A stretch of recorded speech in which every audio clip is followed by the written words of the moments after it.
Welcome, Shekinah Leigh from Honouring the Feminine. Thank you very much for having a chat with me today. It's a pleasure. Thank you. So you'll be facilitating and showcasing a stall on the very first event for the Women's Empowerment Events and Festivals on the 16th of June, won't you? Yes, I will be. Can you give me a little bit of a taste test in the audience, what you'll be offering on the day? I'm feeling to offer two different things, and the major one that I'm going to be offering is a program that I call the Goddess Birthing Journey.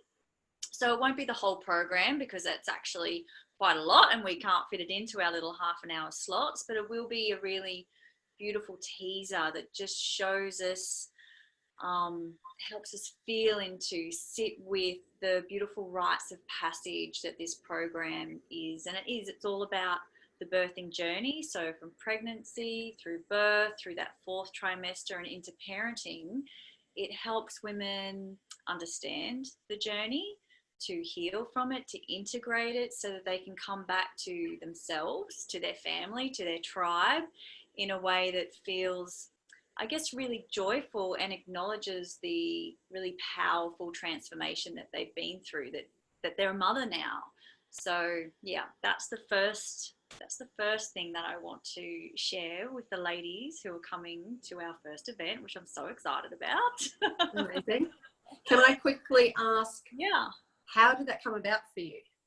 What is the journey, if you could wrap that up?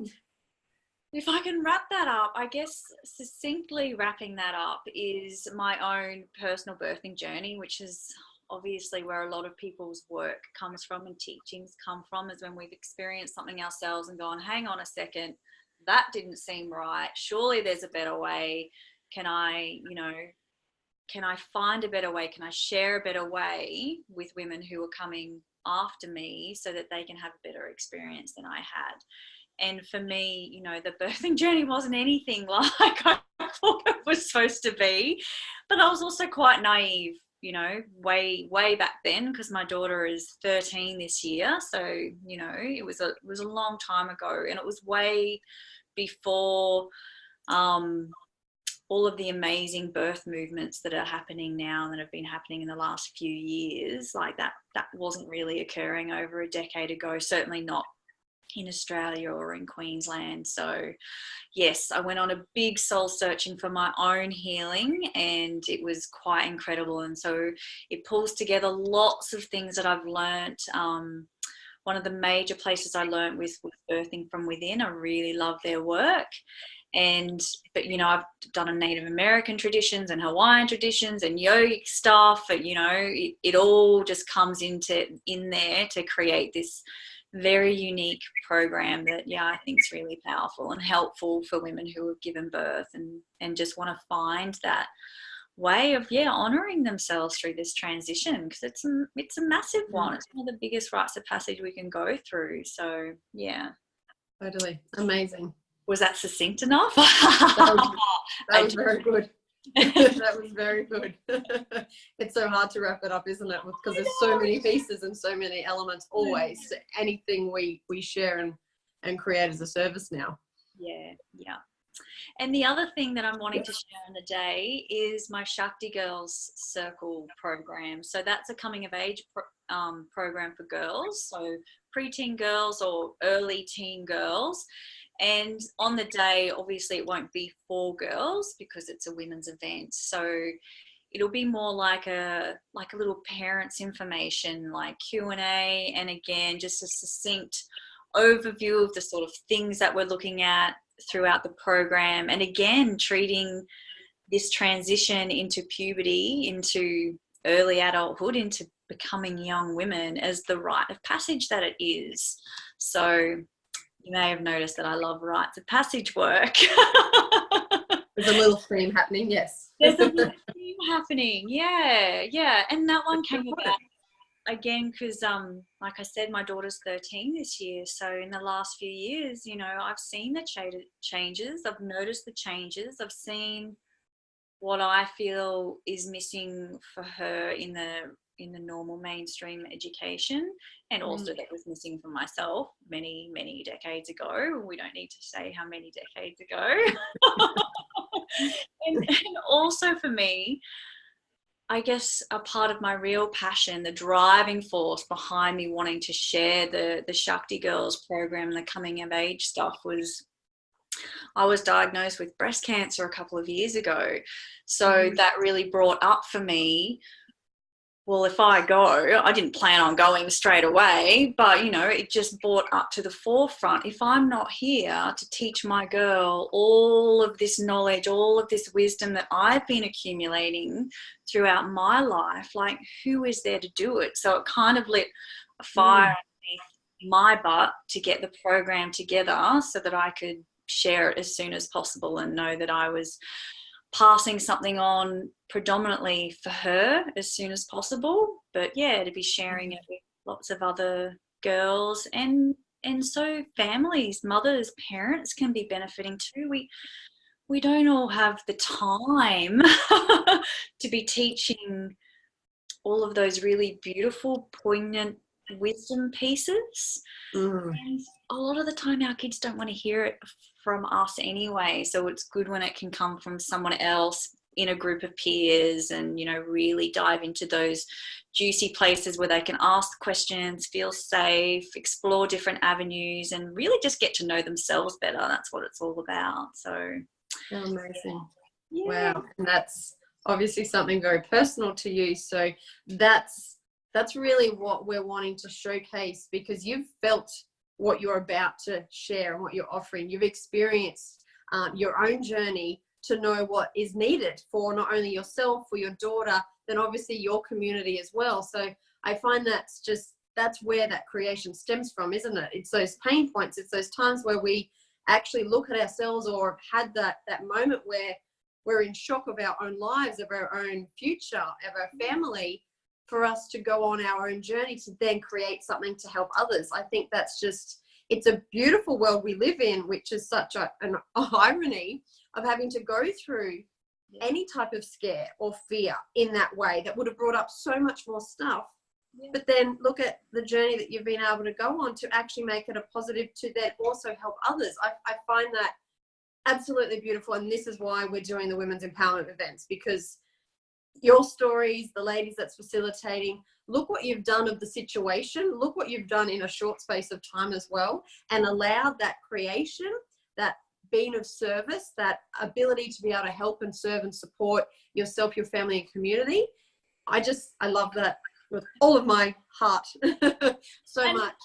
That's why I love the rites of passage stuff, because it was another rites of passage I went through. You know, you go through that dark night where you're just like, oh my God, what is this thing coming up? But you make it through even when you think you can't or you won't, or it's too hard, or why me? And you come out the other side and you're transformed into something even better, if that's how you choose to journey. And that's, I guess, fundamentally underneath all of the different programs I offer, is that juicy bit. We all have these constant journeys. We're always going through these cycles, these transformations, these rites of passage, the hero's journey. Are you looking at it like that? Are you treating it like that? Are you seeing how you can get the gold, the gifts, the treasures, even when it feels like that's the last thing that can come from it? You know, by the time you get to my age, you got to know that what doesn't kill you makes you stronger. And not just stronger, but more beautiful, more layers get, you know, pulled back, more is revealed. And yeah, it can be scary, but it's one of the most beautiful things, one of the biggest gifts. And I really love to be able to share that with women, but with young girls, to go, look, these things, this life, it's going to throw stuff at you all the time. How are you going to use it? And it's like a blueprint, a bit of a guideline. Beautiful. So yeah, all of it. Beautiful. Yeah. I love it. Love it. Thank you so much. You're going to resonate for a lot of women. So I know that the audience, the attendees for this first event, all about our health, well-being, personal journey, which can cover quite a lot of ground. Is there specifically certain women that you find are getting really drawn to yourself, to your products? Is there a pain point that you feel that the ladies get really drawn to you and any of the work you do, just so the ladies out there can be really resonating? It's interesting. I mean, obviously with the girls coming of age stuff, it's parents, it's mothers to girls who are around that age group from 9 to 13 or 14 who see that there's a gap, they see that there's something missing. So many of us are so super busy that we're just doing all the things that need to be done, and we can't always take advantage of those teaching moments. So they're quite relieved to go, oh, someone's doing that, because we all have our own things that we're really good at, and this is a thing that I love to do, and not every woman loves to do it. So, you know, send your kids to me, we can do it together. So obviously, you know, that one's pretty obvious. With the and with the goddess birthing journey, I guess what I've found, most women who are attracted to that work have had a birthing experience that didn't go to plan. So it wasn't the positive one that they were looking for. And that can be anything. I mean, whether it was vaginally and naturally or emergency cesarean, what I found is that two people can have the same experience, but for one it can be traumatic, and for one it could be exactly what they were looking for. So it really isn't about what the birth looked like, it's how it felt. And yeah, and that's why it's about rewalking that journey really through each step to really see what happened, you know, acknowledge what happened, do some exercises, have some beautiful moments to connect through that, so that you can pick up all those little kind of scattered pieces. Because if you've had a really traumatic birthing journey, it can be really hard to recover from. And they say that it takes, they say that it can take 2 to 3 years to return fully. So, you know, if you thought you started your birthing journey through pregnancy, sometimes through preconception, if you were really mindfully trying to conceive, you're moving through and then you come into parenting, it can take 2 to 3 years after the birth of your child to fully integrate and come back. And that is if you've had a natural birthing experience. So if you've had something traumatic, it can take years. It was 5 years by the time I finally went, oh my God, and, you know, and found those final pieces where I went, oh, I get it now. And, you know, that was such a relief for me. So I would say that it's women who are struggling to, reconcile the experience that they've had, especially those who thought that if they did it a certain way, they had that perfect recipe, they could have that perfect birth, and they're I guess feeling shame or guilt around not having done it properly, you know, or the right way, like some profound, natural, raw, wild experience like birthing a child could just have one perfect recipe of doing it. It just doesn't work like that. So yeah, and it really doesn't matter if you've just birthed or if you birthed 20 years ago. Okay. I think if it's still something that triggers you, then this work can be really, really, really beneficial. Yeah. Beautiful. Do you find there is a big group of women that are wanting to heal from their original birth, or the first one, or I guess whatever the traumatic one, because they're wanting to have another one? Is that a big transition that they feel they need to do some healing before they're ready to be pregnant again? Yeah, I think definitely some women want to do that, and others have just gone into subsequent births without doing the healing, being aware that you know is even a thing to do, and so it kind of gets compounded. And I would say that if you've suffered from postnatal depression especially, then it's really important to do some kind of birthing, like post-birthing work to help you really integrate that, because most of the time that postnatal depression comes from feeling unsupported in the new woman that you've become. And it's a crazy thing, because only the woman gives birth, so it's this massive rite of passage for us, whether we are conscious or unconscious through it. And quite often the partners do not have a equivalent rite of passage to go through. So they're just the same, thinking the same things, doing the same things, feeling the same things. And where they're going, I'm not the same. I'm not the same. Can you see I'm not the same? And that's a really big part of it, being able to see the new mother that's emerged. Because, when the child is born and mother is born, you are not the mother until the child is here. So that's it. And that support is so important that it's almost not thought about. Where's the preparation for the support? Where's, from wherever that needs to come from you, and what support do you even know that you need until you need it? Exactly. Yeah. And having that support network is one of the most important things we can have. And that actually can be one of the hardest things, because we don't really live in a society that has a lot of extended family close by who don't have their own everything filling up every day. So yeah, that's a big part of it. And I don't know if you've ever read or heard of Inanna's descent, the story of Inanna. So the work, the goddess birthing journey work, is really based on that story of Inanna's descent into the underworld.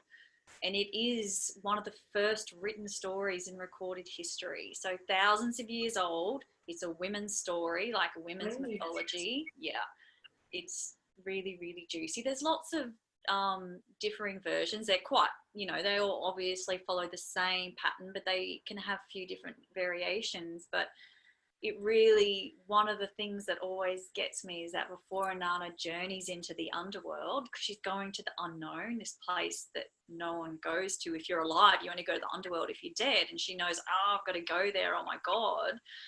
And her best friend, Ninshaba, wants to go with her, and she says, no, I've got to do it on my own. But if I don't come back, can you beat the drum and can you get help? And this is, she doesn't know she's going to need help. She doesn't even know what help might look like. But she said to someone before she went in, hey, if I don't come back, if I don't come out, can you just pay attention and see and call for help? And that's, wow.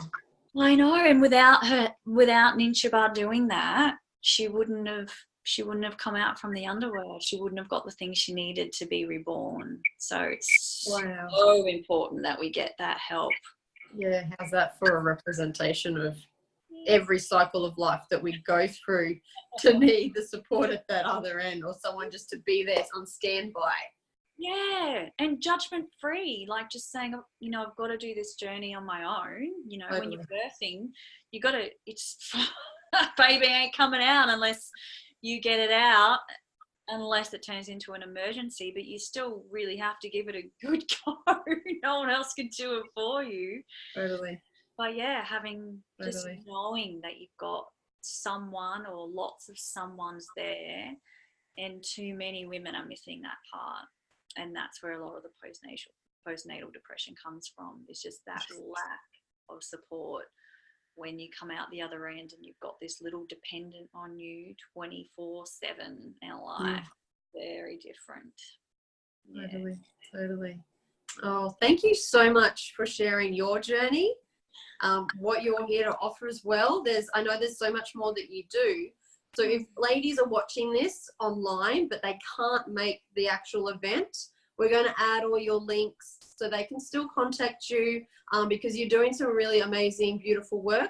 This was just a taste test of what you're offering on the day. So we're really wanting to show and shine the light on the amazing women here on the Gold Coast that are doing the work, because they've done that internal work, and now they're here being of service to help other women actually self-empower themselves as well. And we're here to be that support network. So we'll make sure we've got all the links for you so ladies can reach out and have a chat to you, find out more about you. You've got some really beautiful other events that you do as well. So if you're happy with that, we'll make sure everyone can get in contact with you. Perfect. Excellent. Is there any final words? Is there any messages that you need to share that's on your heart right now?